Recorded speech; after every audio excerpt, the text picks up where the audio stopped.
And then we are moving on. So we learned all about the different aspects of solar and storage. We are moving on a little bit more into what are the innovations, what is novel, what else can we be doing? And we start looking at diversified technologies, market strategies, how to optimize the integration of renewable energies.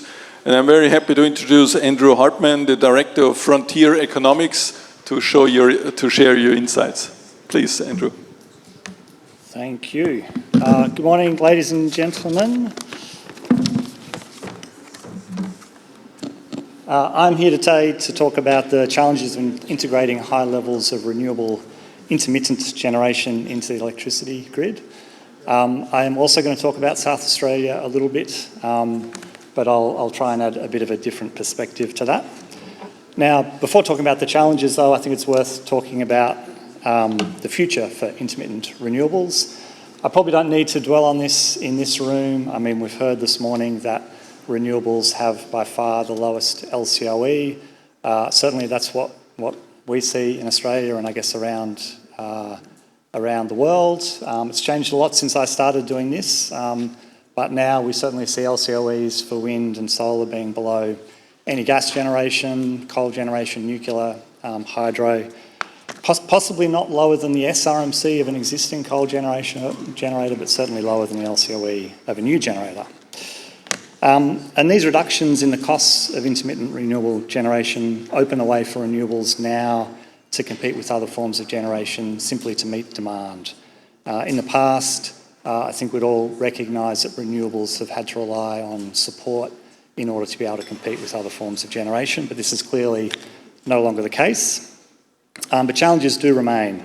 And I think one of the things I wanted to talk about today is that LCOE is an increasingly poor indicator of the economics of generation investments. Having the lowest LCOE doesn't mean that a particular type of generation is the best choice for a power system, and having the lowest LCOE certainly doesn't mean that a particular investment is going to earn a return on that investment. In our view, a better guide to investment decisions is what we call a whole electricity system cost, or WESC. WESC is fundamentally trying to answer the question, what would be the impact of a given investment on the electricity grid as a whole? Now, LCOE accounts for the specific costs of the investment, so it accounts for the capital costs, the operating costs, fuel costs, carbon costs if you want to include those, but they're all related to the specific power station or storage facility you're building. All of that added up and turned into dollars per megawatt hour average cost of electricity. The WESC accounts for all of these costs, but it also accounts for the broader impacts on the grid, the costs and benefits to the grid as a whole. And these broader costs and benefits could include the extent to which other generation or storage investments can be avoided so that you can save money in that way for the grid, the extent to which the costs of dispatching other generators can be avoided so you can save fuel costs, the impact on the electricity grid, so whether or not you need to build new transmission lines to connect the new generator depending on where it's located in the grid, and the impact on the balancing for the electricity system. So if we can account for all of these costs, then we understand what the best investment is for the system as a whole. And what we see is that the answer is not always renewables, despite renewables having the lowest LCOE. And when we've estimated the WESC in jurisdictions around the world, one of the key lessons that we've seen is that the timing of generation matters. Now, we know that LCOE doesn't account for the timing of electricity generation or the impact that this has on electricity generation. This didn't matter so much in the past because generators could more or less decide when they wanted to operate, and they could target operation at times that was most valuable to them, and usually this was the times that was most valuable to the market as well. But intermittent renewables can't make that choice. Intermittent renewables are going to operate when they operate. And we can see what this means in South Australia, just adding to the South Australian content today, which we've heard has world-leading rates of renewable generation.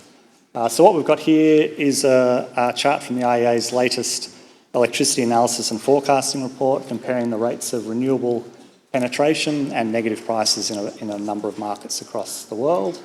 And we can see that South Australia is the clear outlier here. Its rate of renewable penetration is the highest. It's most recently over 70%, and the rate of electricity prices are also the highest. So over 2,000 hours of the year in South Australia, the electricity price is now negative. As you'll know, that's about a quarter of the year. For intermittent renewable generation, the outcome is actually worse even than this sounds.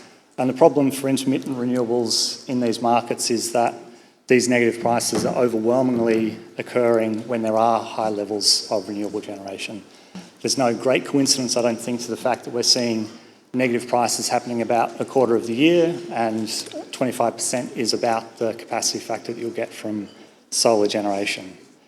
So what this means is that the electricity prices on average that solar in particular is getting is very low at the moment. So we've looked at the value of solar electricity in Victoria, which neighbours South Australia. It doesn't have quite the same level of renewable penetration, but also has significant renewables. And we found that in the most recent year, the average annual price when solar was exporting in Victoria was in fact negative. So if you were a solar generator in Victoria last year and you were spot exposed, you were paying for the privilege of providing your electricity to the market. Now, I think it's clear that this is an issue for ongoing renewable investment, particularly for solar generation, but also for wind generation. And I think the fact is that in these markets, investors can't rely on electricity prices to recover their costs. They're going to be relying on other forms of support, again, whether that's certificate prices, whether it's PPAs from corporates, corporates that are interested in reducing their emissions, meeting their ESG targets, or fundamentally, and most commonly in Australia, support from the government. But I would say all of these arrangements are just shifting the cost and shifting the risk. So in Australia, where most of the renewables at the moment are being supported by government, fundamentally what we're seeing is that the governments are taking on this cost or taking on this risk. So to the extent that governments are providing revenue guarantees to solar investors, they're bearing the costs of these revenue guarantees as spot prices received by these generators are falling. And I think it's important to recognise that all of this can happen very quickly. So the increase in negative electricity prices we've seen in South Australia and the similar increase we've seen in Victoria, most of this really happened over the course of 3 or 4 years, which is less than the time a typical project will take to go from planning to commissioning. Now, of course, renewable generators can try and manage this risk to an extent, so you don't necessarily need to be operating when prices are negative, but this in turn causes some other issues. And in particular, what we're seeing is with more intermittent renewable generation in the market, renewable generation is increasingly being curtailed in Australia. So what we see here is analysis from the market operator in Australia showing the rates of curtailment of wind and solar. And in summer months, so that's Q1 and Q4, in Australia in recent times, on average, we've seen that those curtailment rates for solar have reached 6% on average across Australia, higher in South Australia and Victoria, where we have higher rates of solar. And essentially what this means is you're trying to recover the capital costs of your investment over less dispatch, less output.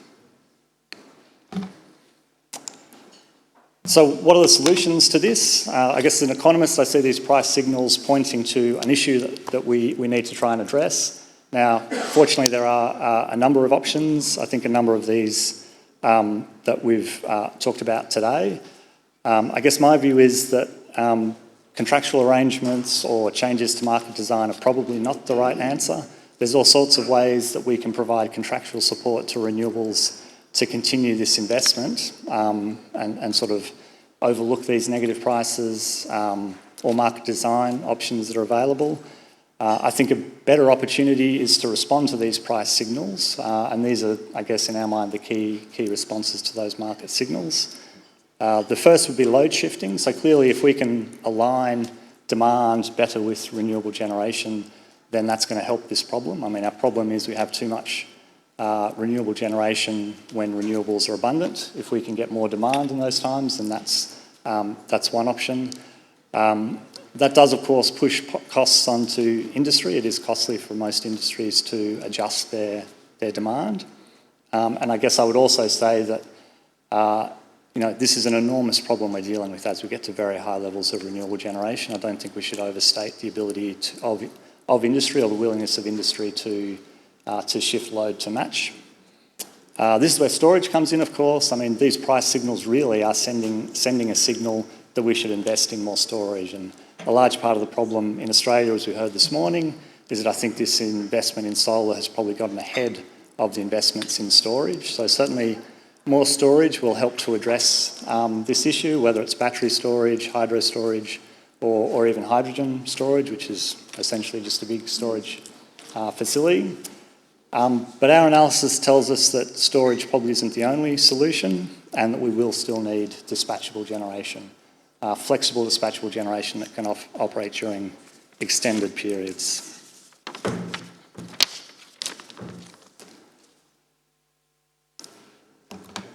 And I'll just show you a couple of slides that show the results of our electricity market modelling for South Australia. So we've used an integrated model of electricity, gas and hydrogen markets to look at what we think is going to happen in South Australia in 2040 when rates of renewables are even higher.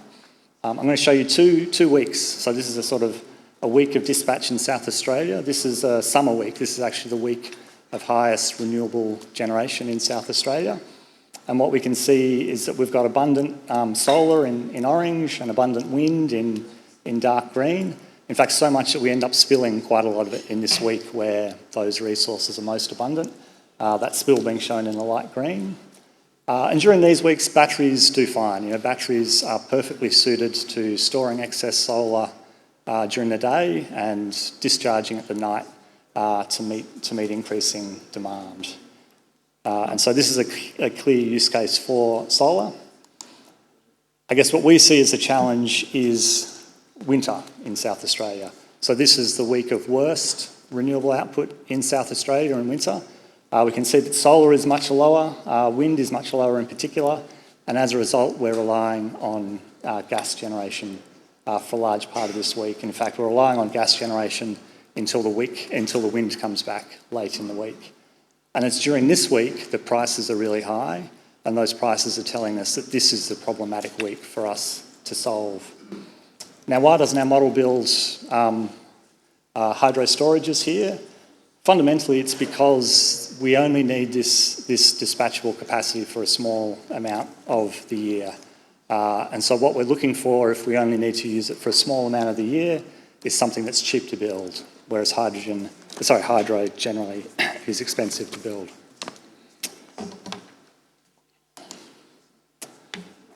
So what are the key lessons? Well, I think firstly, getting the transition wrong can have significant financial and economic consequences. So I think in Australia we've seen that investment in solar has gotten ahead of the responses, and so we are seeing that actually this solar isn't valuable at the moment in these markets.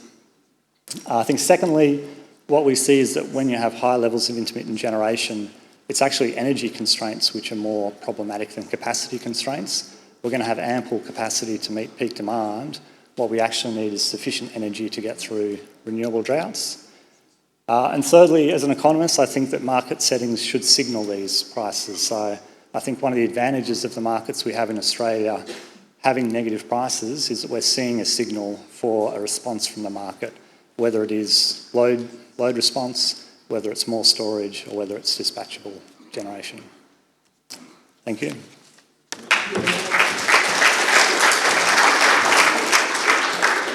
Thank you very much for these insights. Are there any questions to the speaker?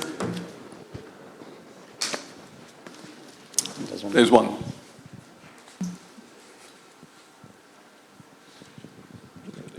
Yes. Yeah, good morning, Andrew. I'm Kanapan Chettiar, physics solar. What we do basically is slightly different, but just on what you earlier on highlighted is load shifting.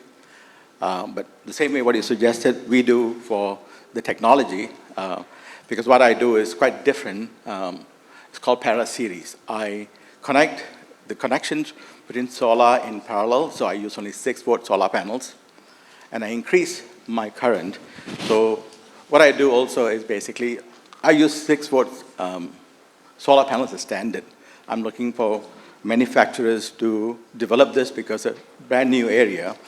My area is based on a different area, but I think I just want to touch on load shifting, which you highlighted. And the problem I found basically is the solar weight. So I'm trying to serve a community which I call the bottom billion.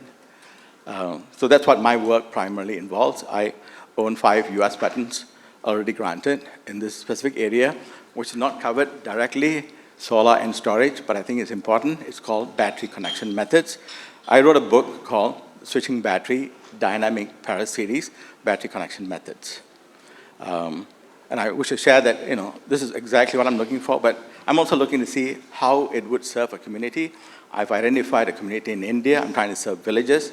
I just came back from India serving the community. Thank you. Thank you. Thank you. Yeah, I mean, look, I would agree there's all sorts of possible technological solutions. I guess we've talked about some of the ones that seem most likely to us. I think all we can say for sure is that the future is going to look quite different to what we think it does now. Okay, wonderful. Then thank you very much. Thanks, Andrew.